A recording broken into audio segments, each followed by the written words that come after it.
Well, it's a real honor to be able to work through Esther chapter 4 with you this evening.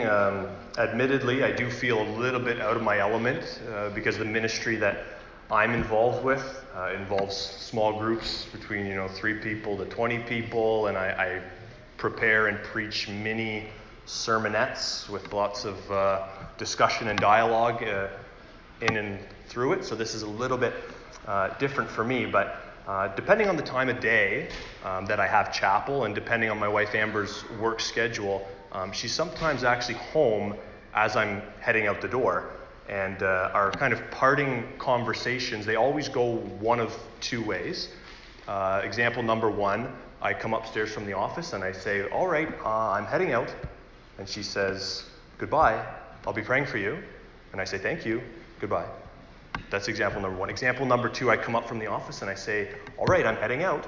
And she says, goodbye, good luck tonight. And just as I'm heading out the door, just as the door is about to close, I swing it back open really dramatic. I do this every single time. And I point to her and I say, thank you, but I don't believe in luck. And I close the door real quick. And as the door is closing, I still have time to see her eye roll as I leave her to, I assume, stare out a window and ponder the question, why did I marry that idiot? Because we both know that when she wishes me good luck as I head out to share the gospel, she is not saying, may this life of random chance grant you success this evening. Good luck is simply a short form for us for I hope it goes well. And yet I answer her the same way every time, just because I like to annoy her a little bit, and usually that line works like a charm. We both don't believe in blind luck or random chance, and I hope, as we've been working through the book of Esther, you've come to see that the author of this book doesn't believe in blind luck or random chance. In fact, God's fingerprints are all over the story. We left off last week with that rotten Haman convincing King Ahasuerus to issue a decree to annihilate the Jewish people across the empire on one specific day. God's chosen people, I might add. An irrevocable royal edict issued in the name of the king, sealed with his signet ring. Doom was on the horizon, and this is where we land in chapter 4 with Mordecai, the cousin of Queen Esther, discovering this whole terrible plot hatched by Haman. But all the while, there's a goal in this plot. There is a superior plot, a divine plot, a plot that no one knows anything about but God himself. And Esther, as one commentator puts it, is about to take center stage. This entire chapter is essentially a conversation between Mordecai and Esther, and I want you to notice the way things come together. God graciously prepares us to be used in his redemptive plan, which is why I've entitled this sermon, God's Call and Our Response. First, Mordecai's lament leads to Esther's leadership, verses 1 to 5. When Mordecai learned all that had been done, Mordecai tore his clothes and put on sackcloth and ashes and went out into the midst of the city, and he cried out with a loud and bitter cry. He went up to the entrance of the king's gate, for no one was allowed to enter the king's gate clothed in sackcloth. And in every province, wherever the king's command and his decree reached, there was great mourning among the Jews, with fasting and weeping and lamenting, and many of them lay in sackcloth and ashes. When Esther's young women and her eunuchs came and told her, the queen was deeply distressed. She sent garments to clothe Mordecai so that he might take off his sackcloth, but he would not accept them. Then Esther called for Hathach, one of the king's eunuchs who had been appointed to her, and ordered him to go to Mordecai to learn what this was and why it was.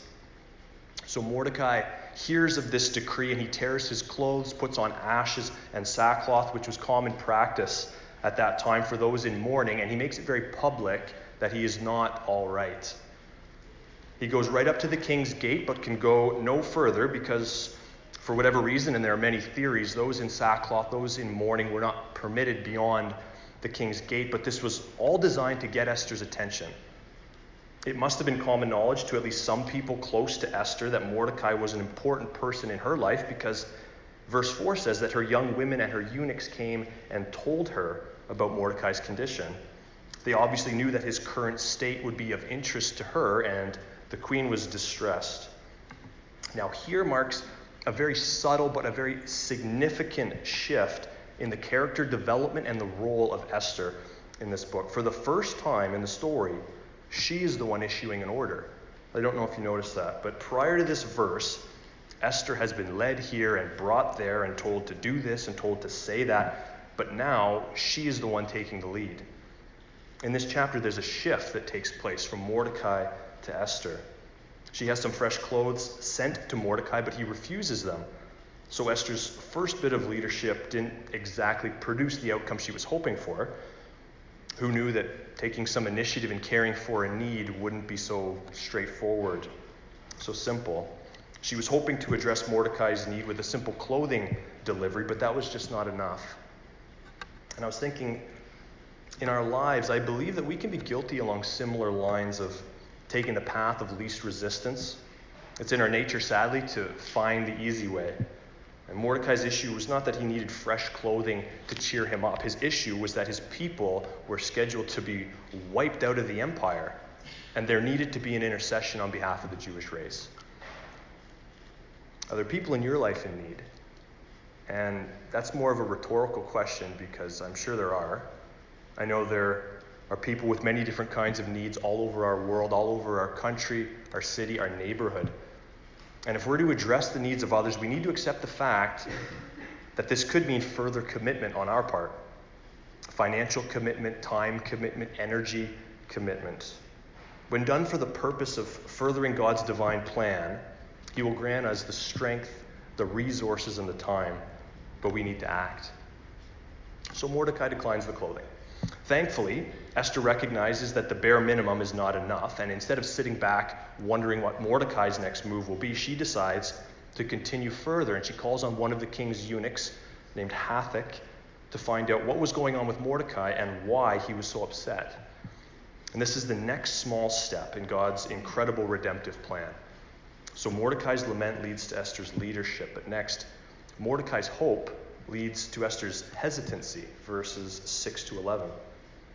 Hathach went out to Mordecai in the open square of the city in front of the king's gate, and Mordecai told him all that had happened to him and the exact sum of money that Haman had promised to pay into the king's treasuries for the destruction of the Jews. Mordecai also gave him a copy of the written decree issued in Susa for their destruction, that he might show it to Esther and explain it to her and command her to go to the king to beg his favor and plead with him on behalf of her people. And Hathach went and told Esther what Mordecai had said. Then Esther spoke to Hathach and commanded him to go to Mordecai and say, all the king's servants and the people of the king's provinces know that if any man or woman goes to the king inside the inner court without being called, there is but one law, to be put to death, except the one to whom the king holds out the golden scepter so that he may live. But as for me, I have not been called to come into the king these 30 days. So Mordecai clearly has some inside information, and whether that comes from being a bit of a snoop or having some strong contacts inside the palace walls or a combination of both, Mordecai now knows that Haman's response to Mordecai's apparent disrespect is a big one. It's over the top. Mordecai is not simply passed a flyer with this horrific save the date on it. He's told specific intimate conversations between Ahasuerus and Haman, even the exact sum of money Haman has promised to pay into the king's treasury once this decree is done. To confirm that this is all valid, he supplies Esther with a physical copy of the decree as further proof that there is a big problem here. He then instructs Hathach to pass on a command. Esther must go to the king, plead with him on behalf of her people, thus revealing her true identity. Now Esther issues her third command. She orders Hathach back to Mordecai and explains that it's just not that simple. Mordecai doesn't know that the relationship between Esther and Ahasuerus seems to have cooled, that they haven't seen one another in a month, even though they're within the same complex. Not surprising, considering the nature of harems and the fact that Ahasuerus probably had a few female friends, if you know what I mean. But not a sign of a strong relationship. And on top of that, Esther explains that the king has a law, which Mordecai should be well aware of, that anyone who approaches him without first being summoned is open to being executed. unless the king extends the golden scepter, sparing that person's life. Esther has some serious doubts here, and we can't really blame her. There's no guarantee that she will be accepted by the king. If you think back to the beginning of Esther with what happened the last time a queen went off script. Maybe this is the opportunity Ahasuerus needs to get rid of Esther. He can't be that over the moon about her if he hasn't even called for her in 30 days. There are risks involved. And I was thinking about that. I thought, and is risk not part of the Christian life? Taking advantage of God's opportunities, identifying with him can involve great personal risk. And we spoke about this last week here in Ottawa in 2019. I don't think we need to worry about an execution being drawn up for us as we attempt to follow the will of God, but we do risk smaller things. Maybe these are even things you guys talked about last week in your small group question about persecution. Personal embarrassment, difficult conversations, distancing of close friends or family, job security even, or worse. But how often have we met great opportunity to further God's kingdom with even greater hesitancy and doubt? All too often, I think, certainly in my own life. And sure, there are times when we can dismiss these opportunities as just not being that simple. But at the same time, I think we like to overcomplicate things a bit. One of the first things we taught our 3-year-old son, Sawyer, at the dinner table was God's 2 rules. And he gets really into it, and he gets really distracted by it, and he'll sing it to us. And he says, love God, love people. Love God, love people, love God. And then I have to cut him off and say, Sawyer, we're trying to eat our supper. I love that you know God's 2 rules and that you're trying to tell me, but if you don't eat your chicken pot pie, Daddy's going to die of old age. We have to get this moving. But the point being that if we claim to love God and love people the way the Bible instructs us, then we need to act when opportunities are presented. And even when they're not, the eternal destination of the people around us are at stake. And the greater our picture of God and what he has done for us, the greater our boldness will be to identify with him and act. But Mordecai's hope leads to Esther's hesitancy. And finally, Mordecai's firmness leads to Esther's faith, verses 12 to 17. And they told Mordecai what Esther had said. Then Mordecai told them to reply to Esther, do not think to yourself that in the king's palace you will escape any more than all the other Jews. For if you keep silent at this time, relief and deliverance will rise for the Jews from another place, but you and your father's house will perish. And who knows whether you have not come to the kingdom for such a time as this. Then Esther told them to reply to Mordecai, go, gather all the Jews to be found in Susa and hold a fast on my behalf, and do not eat or drink for 3 days, night or day. I and my young women will also fast as you do. Then I will go to the king, though it is against the law, and if I perish, I perish. Mordecai then went away and did everything as Esther had ordered him. Leave it to family to just cut through all the niceties and just tell it to you straight, eh? Whenever I had what appeared to me to be a hard decision as a child, my mom, never wanting to make decisions on my behalf, would always tell me, you do what you know is right. And looking back on that statement, it's common sense with just a splash of guilt thrown in there, but I love my mom. It could also be translated, Joe, don't do the dumb thing you were going to do. Do the smart thing, the God-honoring thing, the thing that we raised you to do. Now, of course, calling Esther's hesitancy to act a dumb decision would be a bit harsh, because Esther was telling Mordecai, if I go to the king with this, I might be toast. And Mordecai simply says, if you don't go to the king with this, we'll all be toast. And there's been a lot of ink spilled over this conversation in chapter 4, and many different views have come out of it. And I don't know about you, but I had an initial reaction to part of Mordecai's statement in verse 14, when he says, for if you keep silent at this time, relief and deliverance will rise for the Jews from another place. My first thought was, wow, what incredible faith on the part of Mordecai. He knows God is in control, and he will deliver somehow. However, commentators like to brawl over this book, and I think Adam touched on that a little bit.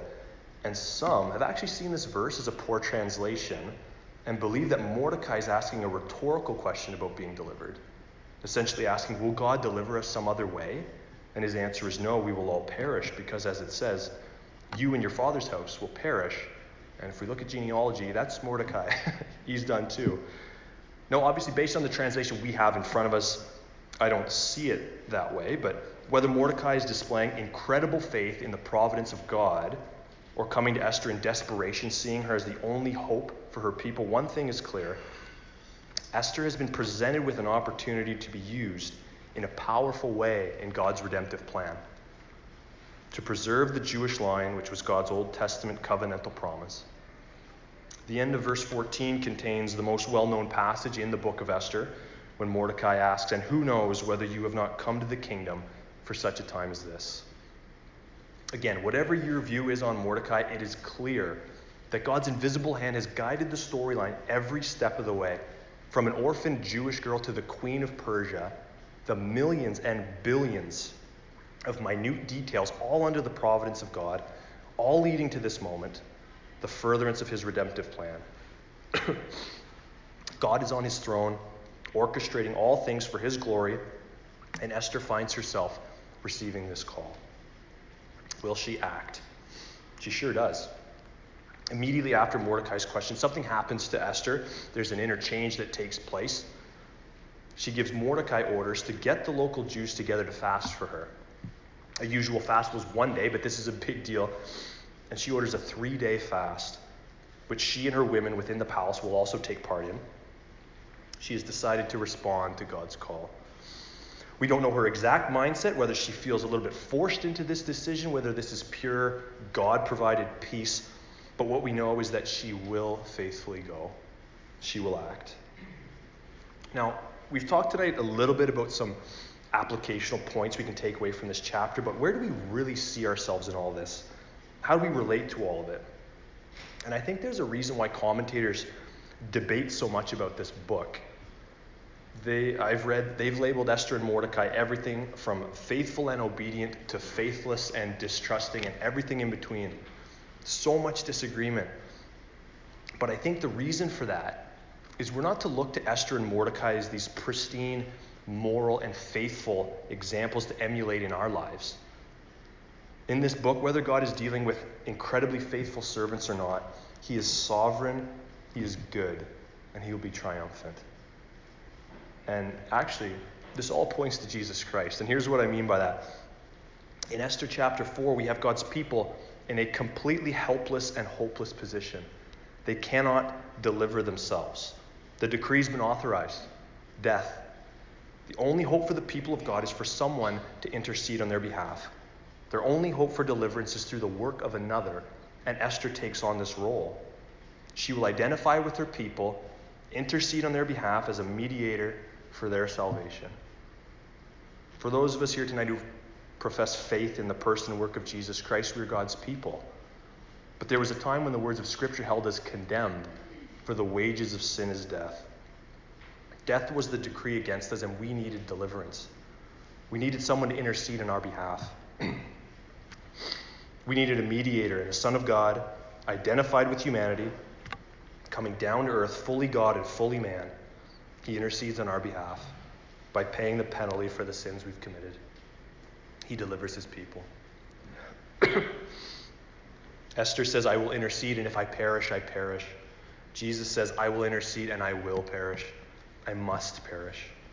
All in order to deliver us from that decree of death, only to be raised up in glory. What a beautiful picture. Esther as the imperfect Christ figure, pointing ahead to God's future redemptive plan. So what now? What's our call? Our call in furthering God's redemptive plan is to spread this gospel message. I'm currently involved in an expositional preaching class through the Timothy Trust that the Met hosts every Monday morning. And Pastor Adam and Pastor Jonathan lead those classes. The Met interns as well as others are part of this class. And part of the curriculum involves reading books and writing papers on them. And the book we're working on right now is called What is the Gospel? And just as a reminder to those in the class who may be in this room, we've got a paper due on Monday. But as I finished that book, I came across a great quote. The author's recounting Jesus' instructions to his disciples and the statement that they would be his witnesses, proclaiming the gospel and spreading the good news throughout the world. This is what the author says as he reflects on that statement from Jesus. Quote, I don't know about you, But that thought makes me feel incredibly inadequate. God intends to bring about his purposes in the world through us. Amazing. But if you feel unworthy and inadequate, let me give you some encouragement. You are unworthy, and you are most certainly inadequate. How's that for encouragement? Look at us, frail, weak human beings who still struggle against sin every day of our lives. And yet, Jesus says to us, you will be my witnesses. It is through our proclaiming the gospel, whether through preaching or teaching or conversations over meals with friends, family members, and co-workers, that God has determined to save sinners. End quote. What a role we have. What a task we're called to take up. How's God calling you? What action is he placing on your heart? What person is he placing on your heart? If we choose to step out, stand up, and proclaim his name by the power of the Holy Spirit, he will graciously enable us to further his redemptive plan. Sinners passing from darkness to light, from condemnation to justification, from bondage to freedom, from death to life everlasting.